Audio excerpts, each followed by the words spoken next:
স্বামীজিকে প্রণাম জানাই। আপনাদের সকলকে আমার শ্রদ্ধা নমস্কার প্রীতি জানাচ্ছি। আজ আপনাদের উৎসবের দ্বিতীয় দিন। আমাকে বলা হয়েছে একটু মায়ের কথা বলতে। ভগবান যখন আসেন, গীতায় বলেছেন তিনি ধর্ম সংস্থাপনের জন্য আসেন। এই সংস্থাপন আগের যুগে কয়েকটা অসুর মেরেই যথেষ্ট সম্পন্ন হয়েছিল, কিন্তু যত যুগ এগোচ্ছে তত সময় জটিল হচ্ছে, সূক্ষ্ম হচ্ছে। এখন আর দানব বাইরে নেই, মানুষের মনের মধ্যে। কটা অসুর মারা যাবে, কটা দানবকে বধ করা যাবে, সেই জন্য তারা মানুষের অন্তরের অসুরকে বধ করবার চেষ্টা করেছেন। এমন পথ দেখিয়ে গেছেন যে পথে চললে আমাদের মনের দানব নষ্ট হয়ে যেতে থাকবে। আমরা মাকে ধরে জীবন পথে কি করে চলব তাই নিয়ে আজকে আলোচনা করব। এই যে ভগবান এমন পথই দেখিয়ে যান যে পথ দিয়ে মানুষ চলবে, কিভাবে সে নিজের জীবনটাকে ঠিক করবে, সুন্দর করবে, শুভ করবে, কি করে সে উত্তীর্ণ হবে। দুরকম ভাবে ভগবানের শিক্ষাকে দেখা যায়। একটি অন্তরের পথ, একটি বাইরের পথ। বাইরে আমরা কি করে চলবো, 10 জনের সঙ্গে যখন থাকবো, এবং ভেতরে অন্তরের পথে আমরা কি করে চলবো যখন একা থাকবো, অথবা অনেকের সঙ্গে থেকেও মনে মনে একা থাকবো।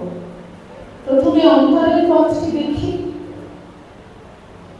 যে শিক্ষা দিয়ে গেলেন ঠাকুর মা স্বামীজি, তারা একই সত্তা, 3টি প্রকাশ। প্রথম যেটি আমরা দেখি সেটি হচ্ছে বৈরাগ্য বা অনাসক্তি। মা বলছেন, যখন ঠাকুর সম্বন্ধে কিন্তু আলোচনা করছিলেন যে সর্বধর্ম সমন্বয় ইত্যাদি ঠাকুর এবারে শিখিয়ে গেছেন, মা বললেন হ্যাঁ ওটাও ঠিক, কিন্তু তিনি দেখালেন ত্যাগ। ওরকম স্বাভাবিক ত্যাগ কেউ কখনো দেখেছে? ঠাকুর দেখালেন মানে আমাদেরকেও সেটা আচরণ করতে শেখালেন।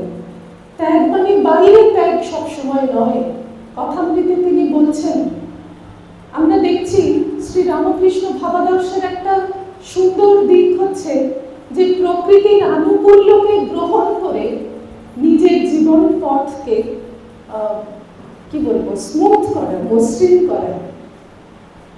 প্রকৃতির আনুকূল্য মানে যারা সংসারে আছেন, ভগবানের পথে চলতে গেলে কি করে এই সংসারের আনুকূল্যটুকু নিতে হবে সেইটা শিখতে হবে। ঠাকুর কতবার বলছেন যে তোমরা সংসারে আছো তাতে দোষ কি? তোমরা তো কেল্লাই থেকে যুদ্ধ করছো। কেল্লাই থেকে যুদ্ধ করা যেমন সহজ, ওপেন যুদ্ধক্ষেত্রে নেমে যুদ্ধ করার চেয়ে সংসারের ক্ষেত্রটাকে ঠাকুর সেই রকম কেল্লার মতো করে, দুর্গের মতন করে নিতে বলছেন।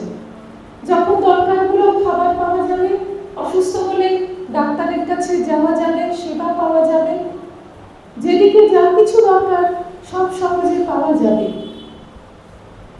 কিন্তু মনটি ভগবানের চরণে দিতে হবে, মনটি দিয়ে রাখতে হবে। আমরা যখন দেখছি শ্রীম কথামৃতকার দ্বিতীয় দর্শনে ঠাকুরকে জিজ্ঞাসা করছেন যে সংসারে কিরকম করে থাকতে হবে, ঠাকুরের উত্তর কি? সব কাজ করবে কিন্তু মন ঈশ্বরেতে রাখবে। এটা একটা অদ্ভুত কথা। আমরা গীতায় দেখি শ্রীকৃষ্ণ বলছেন, মা মানুষ্মানা যুদ্ধাচার, আমাকে স্মরণ করো আর যুদ্ধ করো। যুদ্ধ করো মানে কাজ করো, সংসারের ক্ষেত্রে অবতীর্ণ হয়ে কাজ করো। ঠাকুর ঠিক এই কথাটাই বললেন, কিন্তু উল্টো করে, সব কাজ করবে, মন ঈশ্বরেতে রাখবে, মানে যুদ্ধ করো আর আমাকে স্মরণ করো। উল্টে কেন বললেন? কেন কাজের কথাটাকে আগে কর্মপ্রধান, কর্ম না হলে কিছুই চলবে না আজকের যুগে। এই যে একটা অসাধারণ উত্তর, যে সব কাজ করো কিন্তু মন ঈশ্বরেতে রেখো, এই এই উত্তরের প্রতিফলিত দিকটি, প্রতিফলিত জীবনটি হচ্ছে শ্রী শ্রী মায়ের, যেটা আমরা চোখের সামনে দেখতে পাচ্ছি। ঠাকুরের এই যে উত্তর, এই উত্তরটাই মায়ের জীবন। আমরা বলি যে শ্রীরামকৃষ্ণ হচ্ছেন সূত্র, স্বামীজি তার ব্যাখ্যা করেছেন এবং মা তার প্রায়োগিক রূপটি দেখিয়েছেন। একই সত্তা। ঠাকুর কি দেখাননি, স্বামীজি কি দেখাননি, তা নয়, কিন্তু তাদের জীবনকাল ছোট, মায়ের জীবন অনেকখানি। এবং ঠাকুর স্বামীজি ঠিক আমাদের মতো সাধারণ সংসারী মানুষ যেভাবে সংসারে থাকে, যেভাবে সংসার করে, সেই রকম জীবন তো ঠাকুর স্বামীজি কাটাননি। কাজে মায়ের জীবনটা দেখে আমরা সবাই শিখবো যে সংসারে থাকতে গেলে কিভাবে ভগবানকে ধরে চলতে হবে। মায়ের কথাটিও ঠিক একদম ঠাকুরের মতো। ঠাকুর যে কথাটি বলে গেলেন যে সব কাজ করবে কিন্তু মন ঈশ্বরেতে রাখবে, মায়ের কথাতেও আছে যার প্রতি যেমন কর্তব্য করে যাবে সংসারে, কিন্তু ভালো এক ভগবান ছাড়া কাউকে বেশো না। একটু অদ্ভুত লাগে, কেননা তাদের জীবনে আমরা দেখছি মানুষের প্রতি অসাধারণ ভালোবাসা। বন্যার জলের মতন দুকুল ছাপিয়ে সেই ভালোবাসা চলেছে। কেমন করে তাহলে মেলাবো? আসলে তারা ভালোবাসছেন মানুষকে ভগবান দেখে এবং আমাদেরকেও তাই করতে শেখাচ্ছেন। ঠাকুরের যে ওই দুটো ছোট্ট অক্ষরের কথা, শিবজ্ঞানে জীব সেবা, যাকে স্বামীজি পরে যুগ ধর্ম বলে প্রচার করলেন, ঠাকুরের উত্তরটি এই কথাটির প্রতি ইঙ্গিত দেয়। শিবজ্ঞানে জীবসেবা মানে কোথায় বন্যা হয়েছে, দুর্ভিক্ষ হয়েছে, তবে সেখানে আমাকে টেম্পো ভর্তি করে সবার কাছ থেকে অর্থ সংগ্রহ করে, জামা কাপড় সংগ্রহ করে, চাল ডাল সংগ্রহ করে দিয়ে আসতে হবে, তা নয়। আমার শিবজ্ঞানে জীবসেবার জন্য সবসময়ই কাউকে দুর্গত হয়ে থাকতে হবে, তাহলে তা নয়। আমি যার সঙ্গে আছি, যাদের কাছে আছি, যেভাবে আছি, আর কিছু না পারলেও আমি যেন দুটো ভালো কথা বলেও তাকে সেবা করতে চেষ্টা করি। সেই আমার শিব, সেই আমার ভগবান। আমি সংসারে আছি স্বামীর জন্য, সন্তানের জন্য, শ্বশুর শাশুড়ির জন্য, স্ত্রীর জন্য আমাকে সারাদিন পরিশ্রম করতে হচ্ছে। সেই পরিশ্রমটা আমি এই XYZ এর জন্য করছি না, স্বামীর জন্য, স্ত্রীর জন্য, সন্তানের জন্য করছি না, আমি ভগবানের জন্যই করছি। তাদের মধ্যে ভগবান আছেন, আমি বুঝতে পারছি না, সেটা আমার দোষ। থিওরিটিক্যালি তো জানি ভগবান আছেন, এই ভগবানের জন্যই আমি যা কিছু করছি। চোখের সামনে এমন অনেক মানুষ আমি দেখছি যাদের অনেক দিক থেকে ন্যূনতা আছে, তুচ্ছতা আছে, ক্ষুদ্রতা আছে, কমতি আছে। সেই কমতিটুকু আমি যদি পূর্ণ করে দিতে চাই, তার যদি খাবার নেই আমি একটু খেতে দিতে পারি, তার শিক্ষা নেই তাকে একটু শিক্ষা দেওয়ার চেষ্টা করতে পারি, যতটুকু আমার সামর্থ্য, আমার বাড়ির পাশে যদি একজনকেও আমি পারি, এবং যেটুকু করি সেটা ভগবান জ্ঞান, সেটাই শিবজ্ঞানে জীবসেবা। এইটাই কিন্তু ঠাকুরমা স্বামীজি জীবন দিয়ে দেখিয়েছেন। আর এই ভালোবাসা তখনই আসবে যখন আমার ভেতর অনাসক্তি পূর্ণ মাত্রায় থাকবে। সংসারে সব কাজ করবে কিন্তু ভালো এক ভগবান ছাড়া কাউকে বেশো না, তার মানে আমাকে অনাসক্তি রাখতে হবে মনের মধ্যে। আমি যদি সকলের মধ্যে ভগবান দেখে কাজ করি, তবেই এই অনাসক্তিটুকু সম্ভব। অনাসক্তি কি করে? আমি ওর জন্য এই করলাম, ও আমার দিকে একবার তাকালো না, ও একটা ভালো কথাও আমাকে বললো না, একটা কৃতজ্ঞতাও আমাকে জানালো না। এই যে মন থেকে একটা এক্সপেকটেশন আমাদের থেকে যায়, এটা থাকে কেননা আমরা মানুষের জন্য কাজ করি বলে। যখনই আমরা জানি ভগবানের জন্য করছি, তখনই আমার মনের মধ্যে আর কিছু থাকবে না। আমি চেষ্টা করবো আমি কতদূর বেশি করতে পারি, কেননা তার তাদের মধ্যে, সকলের মধ্যে তো ভগবান। আমি থাকতে থাকতে তারা কাজ করবে কেন? কতজন এসে আমাদের বলে যে বাড়িতে এত লোক আছে, তবু কলিং বেল বাজলে আমাকেই গিয়ে খুলতে হবে। কেউ নিজের কাজটি ছেড়ে উঠছে না, কে ল্যাপটপে বসে আছে, কে কাজ করছে, কে এই করছে, কে চা খাচ্ছে, সেই আমি শুনতে পাবো, আমাকে গিয়ে খুলতে হবে।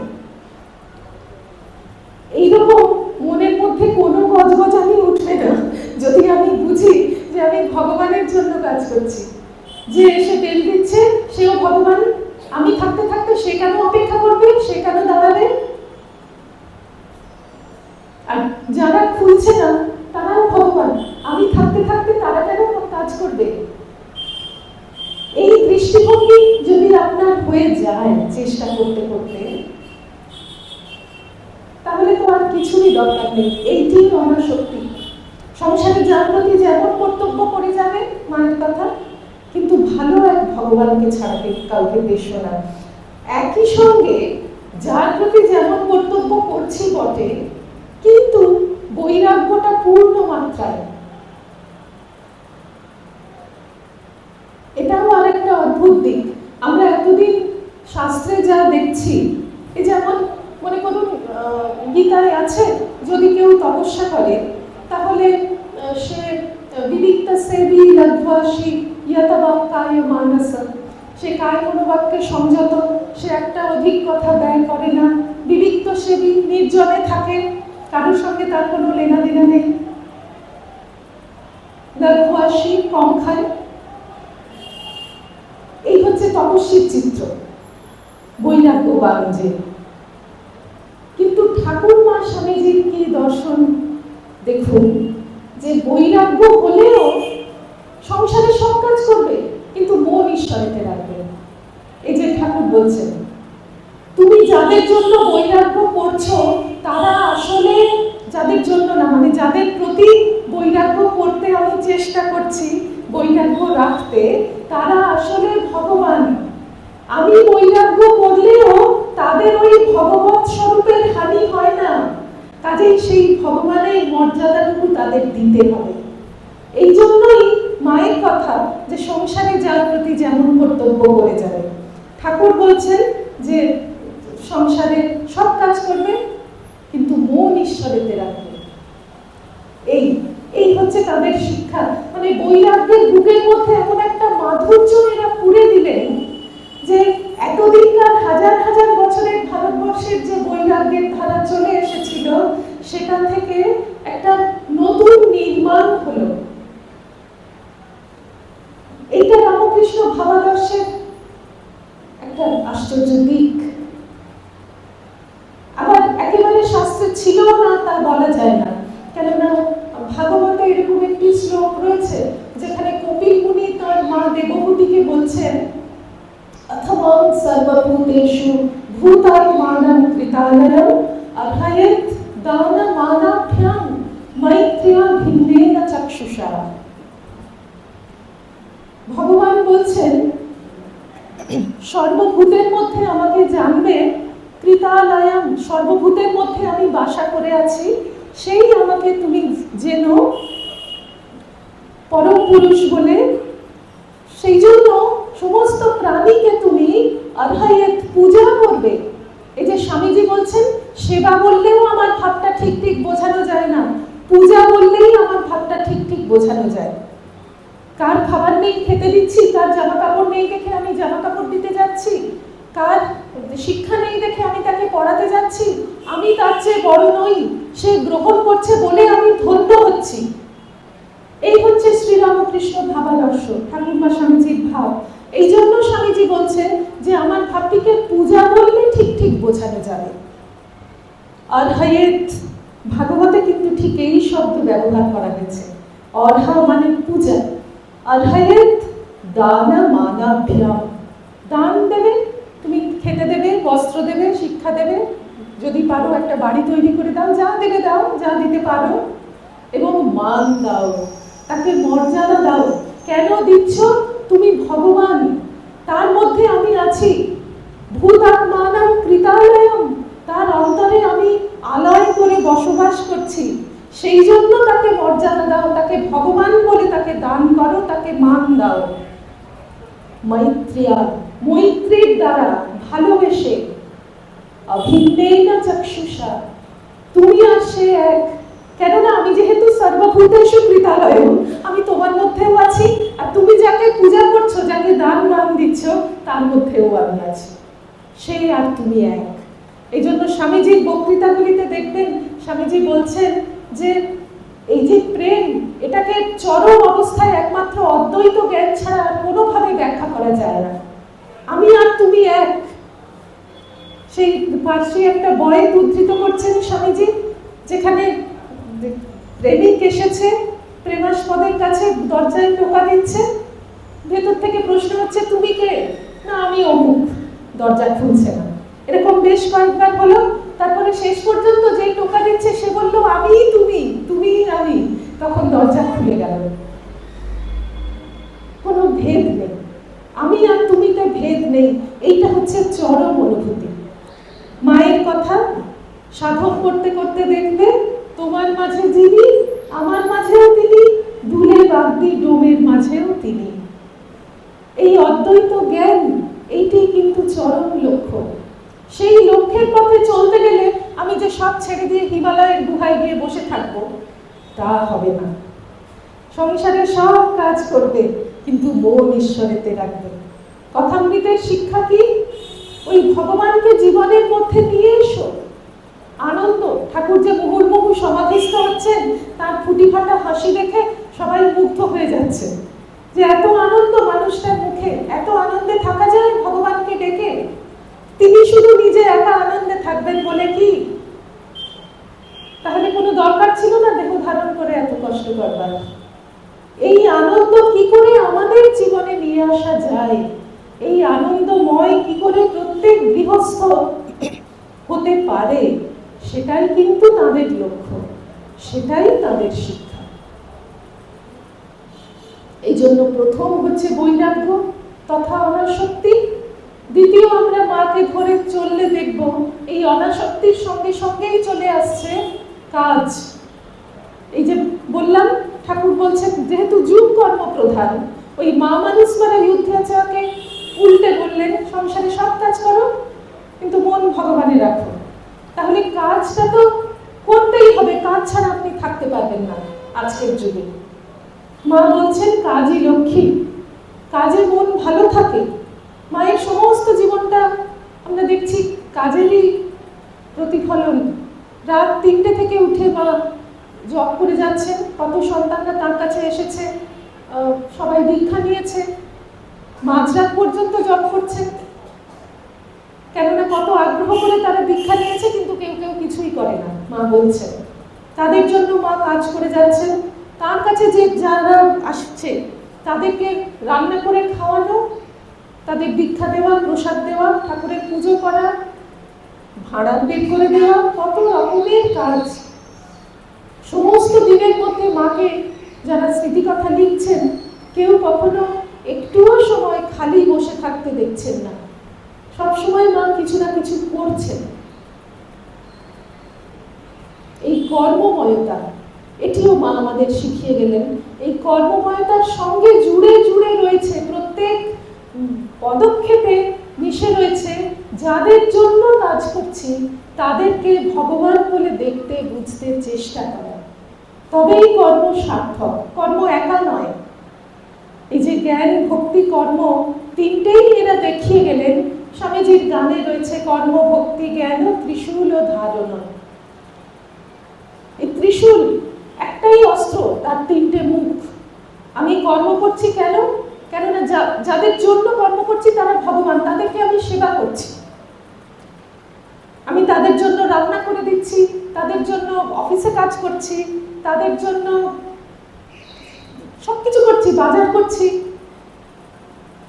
এই জন্য পূজনীয় রঘুনাথানন্দজি তার শিষ্যদের বলতেন যে তোমরা সবসময় বলো যে ছুটি পাই না, ছুটি পাই না, আপনার কাছে আসতে পারি না, মঠে আসতে পারি না।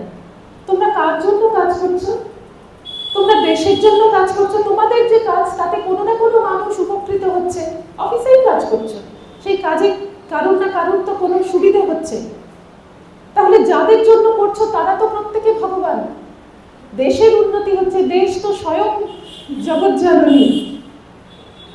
তোমরা তো কোনোদিন একদিনও এসে বলো না যে আমাদের কেন এত ছুটি দেয়, আর একটু কম ছুটি হলে ভালো হতো।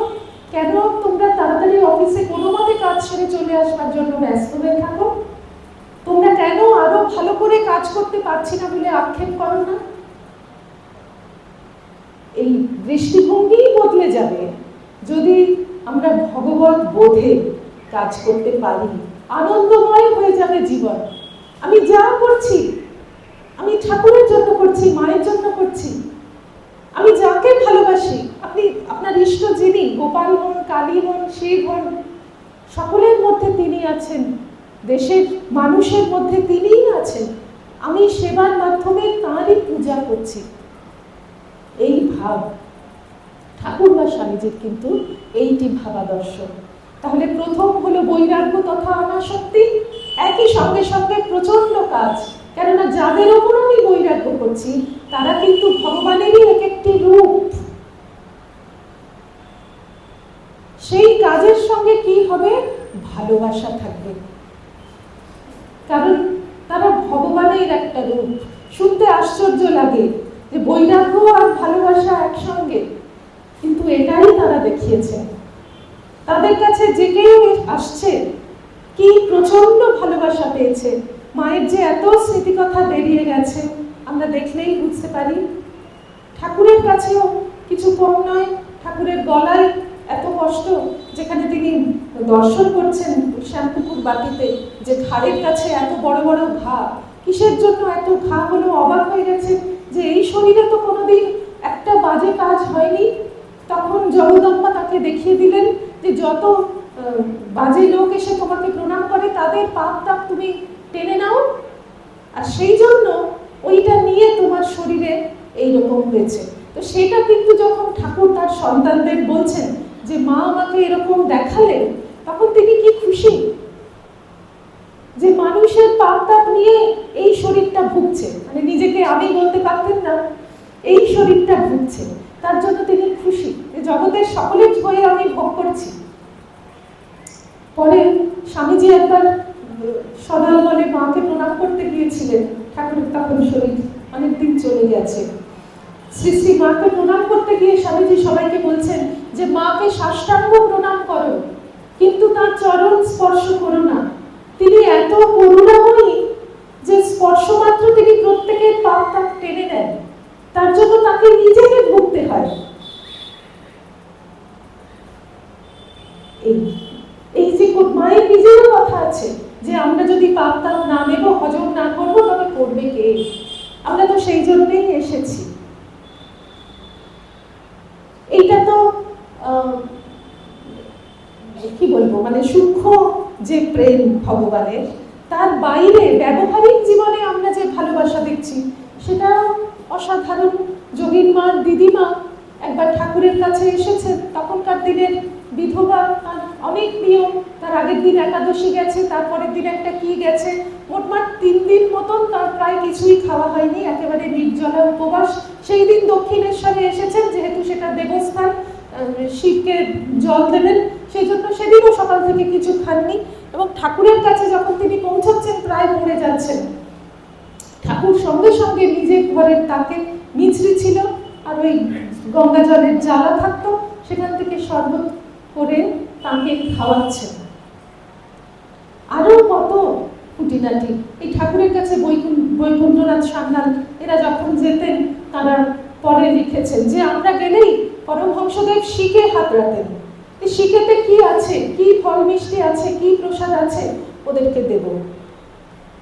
তাদের মন ভালো থাকুক, বুদ্ধি ভালো থাকুক, শরীর ভালো থাকুক, সব কিছুর জন্য তাদের চিন্তা।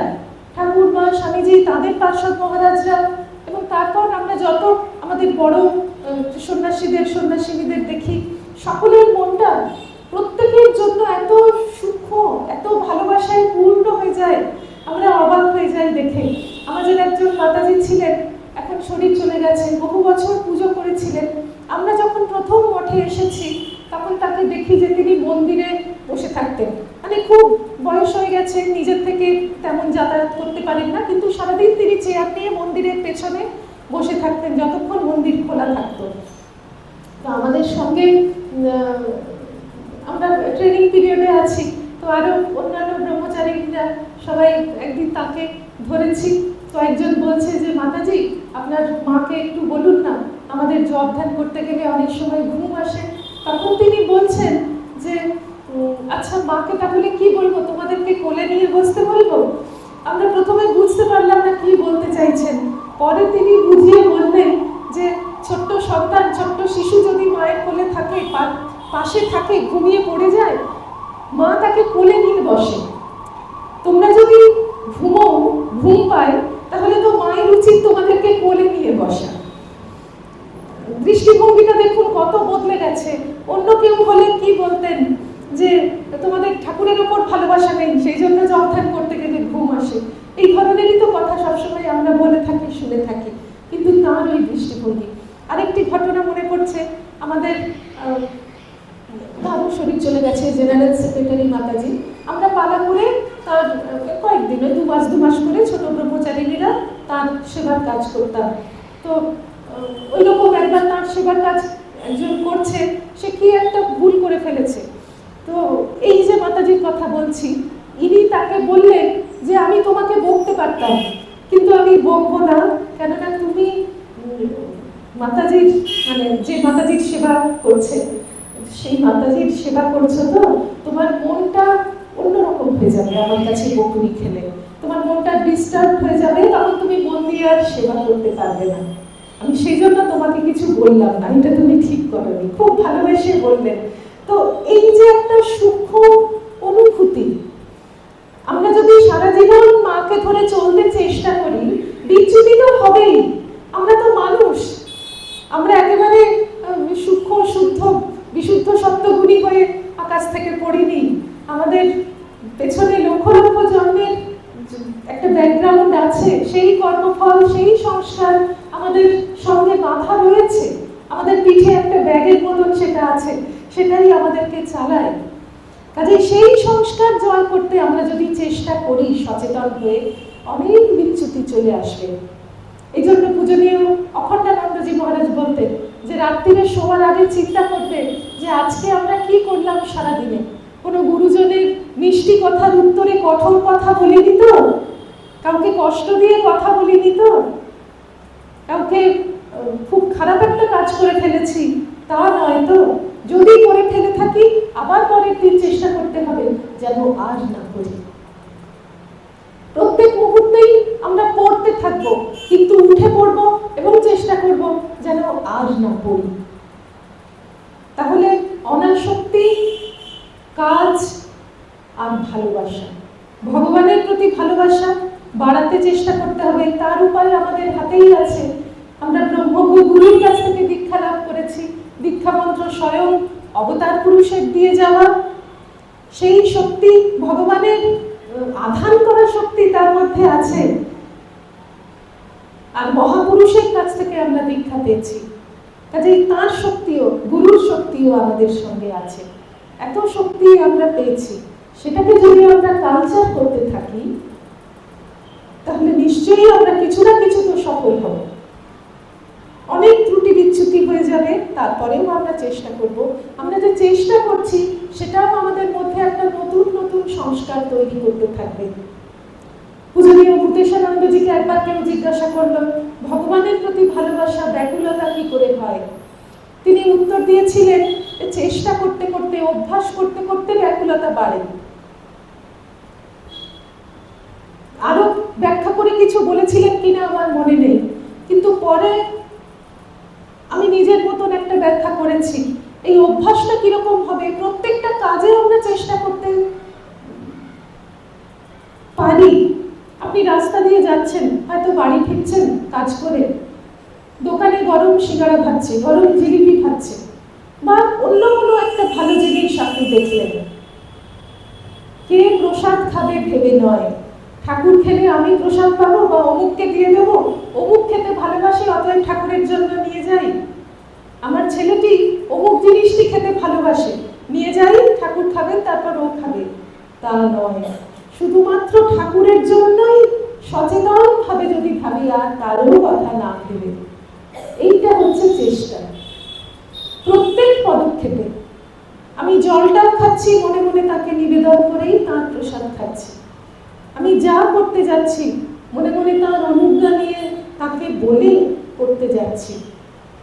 আমি মনে মনে তার পদসেবা করে দিচ্ছি, শোয়ার আগে যাতে তার একটু আরাম হয় চেষ্টা করছি। সকলের বাড়িতে তো সেই ব্যবস্থা নেই যে আমি তাকে শয়ন দেব খাট পেতে, মঠ মিশনের মতো কোথায় এরকম হবে। আপনি সব দিনে 4 বেলা তাকে খেতেও দিতে পারবেন না, তাকে শোয়াতেও পারবেন না, তাকে জামা কাপড় পরিয়ে রোজ পরিষ্কার পরিচ্ছন্ন রাখা সম্ভব নয়।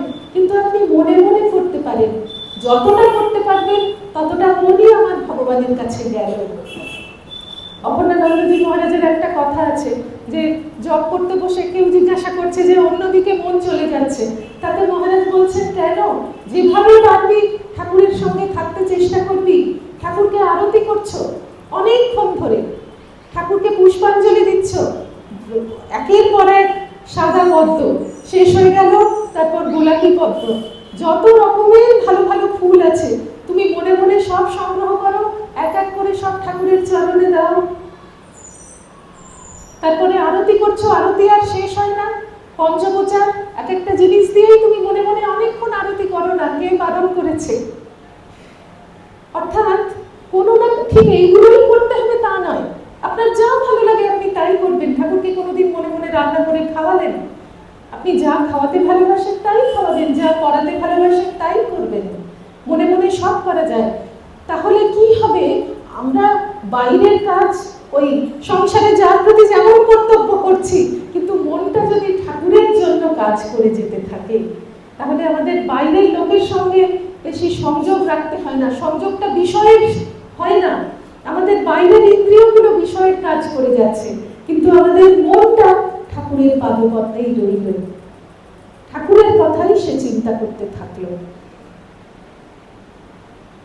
এইটি একটি পথ। প্রথম ভালোবাসা ভগবানের, দ্বিতীয় ভালোবাসা ভগবানেরই মূর্তি যে মানুষ, আমি চোখের সামনে হাজার হাজার মানুষকে দেখছি, সকলের জন্য আমার ভালোবাসা যেন থাকে।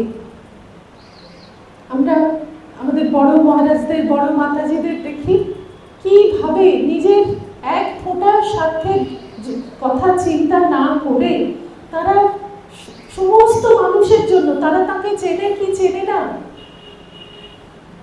তারা জানলো কি জানলো না, কোনো ব্যাপার নয়, যে করে হোক মানুষের মনে একটু আনন্দ দেওয়া। লোকেশ্বরানন্দজি মহারাজ তার কাছে কাজ করতে এসেছে একটি ছেলে, গ্রাম থেকে এসেছে, গ্রামে তার বোন আছে, সে যখন বাড়ি যাচ্ছে মহারাজের মনটা চিন্তা করুন, মহারাজ বলছেন হ্যাঁ রে, একটু টাকা দিয়েছেন তাকে, তোর বোনের জন্য তুই একটু কানের দুল চুড়ি এসব কিনে নিয়ে যাবে, ও খুশি হবে। এই সর্বত্যাগী সন্ন্যাসী, কিন্তু তার মনে কতদূর চিন্তা রয়েছে যে কি করলে মানুষ খুশি হয়, যে যেভাবে খুশি হয় তাকে সেইভাবে। তার বোনকে একটা গীতা উপহার দিলে সে কি করবে সেটা নিয়ে, যে দেবতার যে নৈবেদ্য, সেই দেবতাকে সেইভাবেই সন্তুষ্ট করতে হবে, তার ভেতর যে ভগবান আছেন সেভাবেই তিনি খুশি হবেন। আমরা মায়ের জীবনে দেখছি পশু পাখির প্রতিও তার কি ভালোবাসা, সব ভালোবাসাই অদ্ভুত। এই যে লোকেশ্বরানন্দজি মহারাজের কথা বলছি, তার টেবিলে এসে শালিক পাখি, কাক, অন্যান্য পাখি তার হাত থেকে খাবার খেত, এত ভালোবাসা, মানে তার শরীর মন থেকে তিনি রেডিয়েট করতেন, প্রাণীরা পর্যন্ত বুঝতে পারত। যখন নরেন্দ্রপুর হয়েছে তখন চারদিকে বন জঙ্গল, সেই বন বেড়াল, তার নাম তিনি দিয়েছিলেন বিশাখা। তার ছানা হয়েছে, সে তাকে ডেকে নিয়ে যাচ্ছে, কেন না তার ছানার কোনো মানে কোথায় ভীষণ ঝড় জলের রাত, কোথায় ছানা থাকবে তার ঠিক নেই। তো তিনি ঠিক বুঝতে পারলেন এরকম এই বিশাখারই ক্ষেত্রে না আর কারো ক্ষেত্রে আমার ঠিক মনে পড়ছে না, বেড়াল এসে তিনি ড্রাইভারকে বলে রাখছেন যে ও কোথায় ছানা দেবে, ওর আমার গ্যারেজে একটা বস্তা পেতে রাখো। কিন্তু তারপরে সে যখন মাঝরাতে এসে কুই কুই করে ডাকছে, তিনি ঠিক বুঝতে পেরেছেন, তিনি ওই ছেলেটিকে বলছেন, কিরে বস্তা রাখতে বলেছিলাম রাখিসনি। তারপরে এই বিশাখার যে ছানা, তাকে নিয়ে মানে মরে যাবে, নষ্ট হয়ে যাবে এমন প্রাকৃতিক দুর্যোগ, তাকে বুকে নিয়ে তিনি যাচ্ছেন বাড়ি, আর তার পাশে পাশে বিশাখা লাফাতে লাফাতে যাচ্ছে, তার জামা কাদায় রক্তে মাখামাখি হয়ে গেছে। বন বেড়ালেরা এরকম তার ছানা কেউ ধরলে একেবারে অত্যন্ত হিংস্র হয়ে যায়, সাধারণ বেড়ালই হিংস্র হয়ে যায়। কিন্তু এই বিশাখা বুঝতে পেরেছিল যে এই মানুষটি কোনোভাবে আমার কোনো ক্ষতি করবেন না। কত গল্প আছে, সে বলতে গেলে একেবারে মহাভারত হয়ে যাবে। কত পশু পাখি, কুকুর পাখি সবকিছুর প্রতি তাদের কত ভালোবাসা থাকে। গরু, বেলুড় মঠে যে গরুগুলি, সেদিন একটা স্মৃতি কথায় পড়ছি যে রাজা মহারাজ তো স্বয়ং বৃন্দাবন থেকে এসে দেহ ধারণ করেছেন, ঠাকুরের মানসপুত্র কৃষ্ণ সখা তিনি, সেজন্য গরুরা তাকে দেখলে একরকম ব্যবহার করত, একেবারে তার চারদিকে ঘিরে দাঁড়িয়ে তার মুখের দিকে তাকিয়ে তারা দাঁড়িয়ে থাকতো। এই হচ্ছে রাজা মহারাজের প্রতি গোমাতাদের ব্যবহার। বাবুরাম মহারাজ, যিনি স্বয়ং শ্রীমতীর অংশ, তিনিও বৃন্দাবন থেকে এসে শরীর ধারণ করেছেন, তার প্রতি ব্যবহার কিরকম? তাকে দেখলে গরুরা একেবারে ল্যাজটি ওপরে তুলে পাগলের মতো ছুটে এসে কেউ পিঠে উঠতো, কেউ ঘাড়ে উঠতো, কি করতো তার ঠিক নেই। একদিন প্রসাদ খাওয়ার সময় সবাই প্রসাদ পেতে বসেছে, যে খুব সম্ভবত নাগরী, সেই গরুর নাম, সে এসে সব ওই পংক্তির মধ্য দিয়ে, চার দুপাশে সাধুরা বসে আছেন ভক্তদের পাতা, তার মধ্য দিয়ে সে গটগট করে এলো, স্মার্টলি কারোর দিকে তাকালো না, বাবুরাম মহারাজের পাতার সামনে এসে তার পাতে যা কিছু প্রসাদ পরিবেশিত হয়েছিল চেটে পুটে পরিষ্কার করে খেল, আবার স্মার্টলি গটগট করে চলে গেল। এই তারা বুঝতে পারে। বাবুরাম মহারাজ যখন বেলুড় মঠে, তখন তো সব মন্দির হয়নি, গঙ্গার তীরে হেঁটে হেঁটে বেড়াচ্ছেন, তখন মাথার ওপর ওই যিনি স্মৃতিকথা দিচ্ছেন হচ্ছে যে এক ঝাঁক টিয়া পাখি, তার মধ্যে একজনের নাম তিনি দিয়েছিলেন মদন, মদনা। সে এসে মহারাজের মাথায় বসছে, কাঁধে উঠছে, আবার তারা যখন তাদেরকে যখন দানা পানি দেওয়া হচ্ছে এক জায়গায় বসিয়ে, মঠে তো অনেক কুকুর আছে, বেড়াল আছে, তারা এসে না পাখি খেয়ে যায়, সেই জন্য অন্য সন্ন্যাসী সেবকদের তিনি পাহারায় রাখছেন। এই যে একটা প্রেমের রাজত্ব, এই সব স্মৃতি কথাগুলি পড়লে আমাদের মন কোথায় চলে যায়, যে কি ভালোবাসার পরাকাষ্ঠা তারা দেখিয়ে গেছেন। যে কোনো সাধারণ মানুষ আসছে, মহাপুরুষ মহারাজ একবার একটা চোর চুরি করতে এসে বেলুড় মঠে ধরা পড়েছে, পরের দিন সকালে তিনি বলছেন, কেন এখানে এলি বাবা, জানিস না এখানে এত জোয়ান ছেলেরা থাকে, মানে অল্প বয়সী সাধুরা থাকেন, তারা তো পারলে সেই চোরকে দু চার ঘা দিয়েই দিচ্ছেন, এমন অবস্থা। তো মহাপুরুষ মহারাজ খুব করুণ ভাবে বলছেন, কেন এলি বাবা এখানে চুরি করতে? তখন চোর বলছে, কি করব বলুন, খেতে পাই না, আমি অত্যন্ত গরিব। গরিব? এই গরিব শুনেই মহারাজ একেবারে তার মনটা একেবারে গলে গেল, সঙ্গে সঙ্গে তাকে টাকা দেওয়ালেন, কাপড় দেওয়ালেন, প্রসাদ দেওয়ালেন, কি না দেওয়ালেন। মঠের চারপাশে যত দরিদ্র মানুষ, সকলের জন্য শতধারে তার স্নেহ প্রবাহিত হচ্ছে। শ্রী শ্রী মায়ের জীবনেও আমরা তাই দেখছি, যে কোনো মানুষ একেবারে স্রোতের মতন সাধারণ মানুষেরা তার কাছে আসছে, শুধু যে সমাজের বড় মানুষেরা, শিক্ষিত মানুষ তারা এসে আদর যত্ন পেয়ে যাচ্ছে তা নয়, সকলের তিনি মা। যখন জয়রামবাটিতে আছেন, সেই যে গরু চুরি করে জেলে যাচ্ছে আমজাদ, সে পর্যন্ত মায়ের কাছে আসছে, আবার মা বলছেন, তাই তো আমি বলি আমজাদ এতদিন আসে না কেন? সেই অসংকোচে বলছে, মা গরু চুরি করে জেলে ছিলাম, সেই জন্য এতদিন আসতে পারিনি। মা বলছেন, তাই বলো বাবা, আমি ভাবছি ও এতদিন আসে না কেন। শিরোমণিপুরের অন্যান্য মুসলমানরা এসেছে, সবাই জানে যে তারা ডাকাত। কেন ডাকাত? তারও একটা কারণ আছে, তারা আগে নীল চাষ করত, পরে ব্রিটিশের সঙ্গে প্রতিযোগিতায় তারা আর পেরে ওঠেনি, এই জন্য তাদের কোনো অপশন নেই চুরি ডাকাতি ছাড়া, সমাজ তাদের কোনো কাজই দিতে পারেনি। লেখাপড়া শেখাতে পারেনি, তারা কি করবে? মা কিন্তু সেটা বুঝেছেন। মা যখন তার নতুন বাড়ি তৈরি হলো, বললেন ওই শিরোমণিপুরের মুসলমানরাই আমার বাড়ি তৈরি করবে। তারা মায়ের কাছ থেকে এত ভালোবাসা পায়, যখন তারা আসছে বাড়িতে হয়তো এক মাদি কলা হয়েছে, সেটা নিয়ে আসছে এবং খুব সংকোচের সঙ্গে মাকে বলছে, মা ঠাকুরের জন্য এনেছি, নেবেন? মায়ের কাছে একজন ভক্ত মহিলা বসে আছেন, তিনি বলছেন, ওরা চোর, আমরা জানি, ওদের জিনিস আবার নেওয়া কেন, ঠাকুরকে দেওয়া কেন? মা কিচ্ছু বললেন না, নিলেন এবং তাকে প্রসাদ দিয়ে বিদায় করলেন। পরে সেই ভক্ত মহিলাকে বললেন, কে ভালো কে মন্দ আমি জানি, ভাঙতে সবাই পারে, গড়তে পারে কজনে? মন্দটিকে ভালো করতে পারে কজনে? নিন্দে ঠাট্টা করতে পারে সবাই। এইটাই আমাদের দৃষ্টিভঙ্গি হবে, এইটাই মা আমাদের শেখাচ্ছেন। এই অন্তরের পথে আমাদের অন্তরের যে অ্যাডভেঞ্চার, ভেতরের যে অ্যাডভেঞ্চার অভিযান, সেটা হচ্ছে এই তিনটি মূল জিনিস ধরে, বৈরাগ্য বা অনাসক্তি, আর একটা হচ্ছে কাজ, কাজের মধ্যে মধ্যে ভগবানকে ধরা, আর ভালোবাসা ভগবানকে আর ভগবানের যে বাহ্যরূপ মানুষ তাকে। এইভাবে আমরা মাকে ধরে চলবো অন্তর জীবনে, আর বাইরের জীবন মায়ের অজস্র ঘটনা ছড়িয়ে আছে, যাতে আমরা দেখতে পাই যে ওই ভেতরের জিনিসটা যদি ঠিক থাকে, তাহলে বাইরের ব্যাপারটা কোনো ব্যাপারই নয়। বাইরের সমস্ত পদক্ষেপ আমাদের ঠিকই চলবে। এই যে মা বলছেন অপচয় করো না, অপচয় করতে নেই।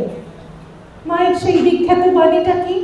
যা মানুষে খায় তা গরুকে দিতে নেই, যা গরুতে খায় তা কুকুরকে দিতে নেই। গরু কুকুর কেউরা খেলে, পুকুরে খেললে মাছে খায়, তবু নষ্ট করতে নেই। কোনোভাবেই জিনিস নষ্ট করা যাবে না। এটা তো আমাদের সমাজের আজকে একটা বড় স্তম্ভ। এই মূল্যের বোধটুকু যদি আমাদের না থাকে, তাহলে আমরা কি করে চলবো? একটা ফল আমাকে কেউ দিল, একটা আপেল দিল, আমি সেটা আজ খাবো কাল খাবো করে 4 দিন ফেলে রাখলাম। এই যে আপেলটা নষ্ট হয়ে গেল, এই আপেল তৈরি হতে, ওই আপেল গাছটা বড় হতে, একটা আপেল ফলতে কত হাজার লিটার জল লেগেছে। আমি শুধু আপেল নষ্ট করলাম না, ওই জলটাকেও নষ্ট করলাম। যে মানুষ ওই গাছকে যত্ন করেছে, পরিচর্যা করেছে, তার পরিশ্রমকে আমি নষ্ট করলাম। ওই গাছটা হতে কত সম্পদ লেগেছে, মাটির সার লেগেছে, সূর্যের আলো, সবকিছুই লেগেছে। এই সবগুলোকে আমি মর্যাদা দিলাম না। এই আপেলের যে মূল্য, এই মূল্যে কিন্তু এই সবগুলোর মূল্য ধরা যায় না। একটা জিনিস নষ্ট করা মানে অনেক কিছু নষ্ট করে ফেলা। আমাদের একজন মাতাজি, আমরা প্রথম যখন ট্রেনিং পিরিয়ডে এসে ক্লাস করতাম, আমাদের এইসব বলতেন যে একটা কাপড় তুমি সকালবেলা কেচে এই যে ছাদে মেলে দিলে, তারপরে দুপুরবেলা তুলছো কেন? যখনই শুকোবে তখনই তোলো। ওই কাপড়টা হতে কি কি হয়েছে তুমি মনে করো? সুতো তৈরি করেছে কেউ, সুতো থেকে কাপড় বুনেছে কেউ, ওই কাপড় কেনবার জন্য টাকা দিয়েছে কেউ, কাপড় রং হয়েছে, অনেক কিছু হয়েছে। তুমি ওই অতক্ষণ 12 ঘন্টা প্রায় ওই তীব্র রোদে, জল হাওয়া, বৃষ্টি হচ্ছে বা হাওয়া, সবকিছুতে কাপড় থাকছে এতক্ষণ, তাহলে ওই সুতোর জীবনী শক্তি তো নষ্ট হয়ে যাচ্ছে। এই এতগুলো লোকের পরিশ্রম, একে নষ্ট করবার, অমর্যাদা করবার অধিকার তোমাকে কে দিল? আমরা গাছ নষ্ট করে ফেলি, গাছ লাগাই না, গাছ কাটি। আমরা ফ্রিতে অক্সিজেন পেয়ে যাই তো, তাই বুঝতে পারি না অক্সিজেনের কত দাম। যদি অসুস্থ হই, হসপিটালে গিয়ে আমাকে অক্সিজেন মাস্ক লাগানো হয়, তখন বুঝতে পারবো 1 লিটার অক্সিজেনের দাম কত। আমরা এক একটা কাপ পর্যন্ত নষ্ট হলে ফেলে দিই, তবু যদি ওতেও মাটি দিয়ে একটা গাছ যতদিন থাকে থাকুক, সেইটুকুও যদি করি, তবু ওই গাছ কিছুদিন, যতদিন আমি তাকে বাঁচিয়ে রাখতে পারবো, একটু হলেও অক্সিজেন দিয়ে যাবে পৃথিবীকে। এই বোধগুলি আমাদের একটু একটু করে জাগবে। যদি সবকিছুর মধ্যে আমরা ভগবানকে দেখতে চেষ্টা করি, পৃথিবী কি, এই পঞ্চভূত তার মূল্য কি, এইগুলি বুঝতে চেষ্টা করি, সকলকে মর্যাদা দিতে শিখি, তাহলেই একটা শুভ পথে আমরা চলতে পারবো। এই যে মা বলছেন অপচয় করো না, ঠাকুরও অপচয় নয় দেখিয়ে গেছেন। খুব মজা লাগে সেই স্মৃতি কথা পড়লে। একদিন মাঝরাতে হৃদয়ের ঘুম ভেঙে গেছে, ঠাকুরের সঙ্গে থাকতেন ভাগ্নের হৃদয়। সে দেখছে যে মামা খসখস করে কি করছে, হৃদয় ভীষণ বিরক্ত লেগেছে। বলছে সারাদিন তো তুমি বিশ্রাম করো না, আমাকেও বিশ্রাম করতে দাও না, এই রাত্রির বেলাটা একটু ঘুমোতে দাও না নিশ্চিন্তে। তখন ঠাকুর বলছেন না না, কালকে ঝোল ভাত হবে, সেই জন্য আমি একটু চাল ডাল আলু পটল একটু একটা বাটিতে করে একটু একটু নিয়ে রাখছি। তখন হৃদয় বলছে কি যে করো না, তুমি তো কতটুকু খাও, এক মুঠো খাও কি খাও না, তার জন্য তো পুরো সকালটা পড়ে আছে, এখন থেকে তোমার রাখবার দরকার কি। ঠাকুর বলছেন না না, কাল আমি আবার কি সমাধিস্থ হয়ে থাকবো না কি করব কি জানি, আর আমি না থাকলে কে না কে জিনিস জোগাড় করবে, অনেক জিনিস নেবে, আমার পেটের আন্দাজ সে বুঝবে না, জিনিস অপচয় করবে। অপচয়কে ঠাকুর বলছেন অপচয়, জিনিস অপচয় করবে, সেটা তো আমি সহ্য করতে পারবো না, সেই জন্য আমি এখন থেকে একটু চাল ডাল নিয়ে রাখছি। তো হৃদয় তো আরো রেগে গেল, সে যাই হোক আলাদা কথা। কিন্তু এই যে অপচয় করার প্রতি একটা ভয় ঠাকুরেরও আছে, মায়েরও আছে। তো এদের জীবন এইভাবে ছোট্ট ছোট্ট এই ছোট্ট মানে কি বলবো, এই শিক্ষণীয় জিনিসগুলি যদি আমরা একটু মনে রাখি, সচেতনভাবে আমরা নিয়ে রাখতে চেষ্টা করি, নিজেরা চলতে চেষ্টা করি, তাহলে কিন্তু আমাদের জীবন ধীরে ধীরে বদলে যাবে।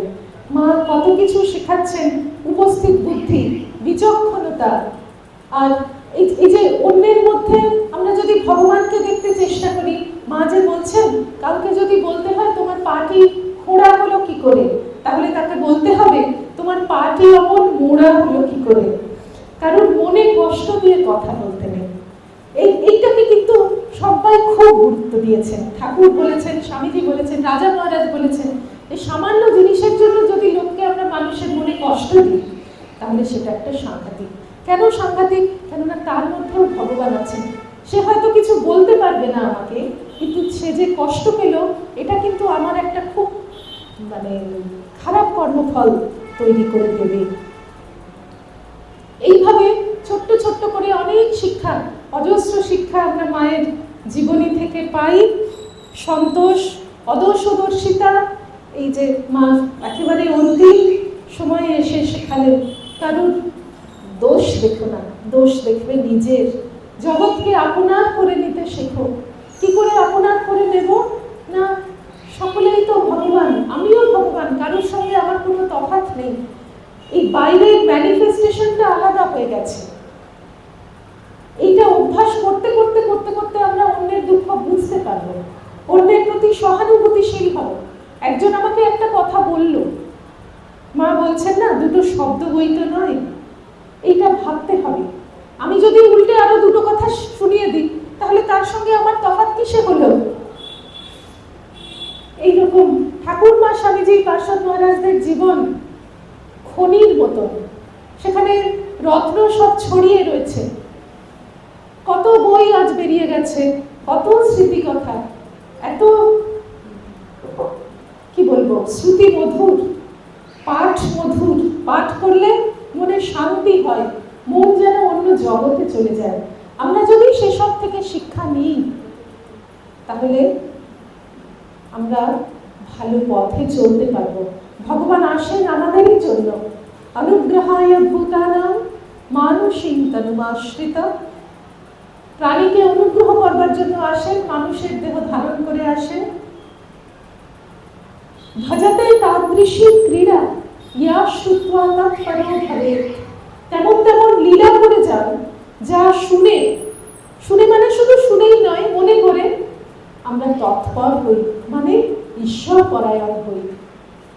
সত্যিই যদি হতে পারি, আমাদের জীবন তো সার্থক বটেই, তাদেরও আশা সার্থক। জগতে বহু মানুষ আছে যারা এই খবরটাও শোনেনি যে বাইবেলে বলে সুসমাচার।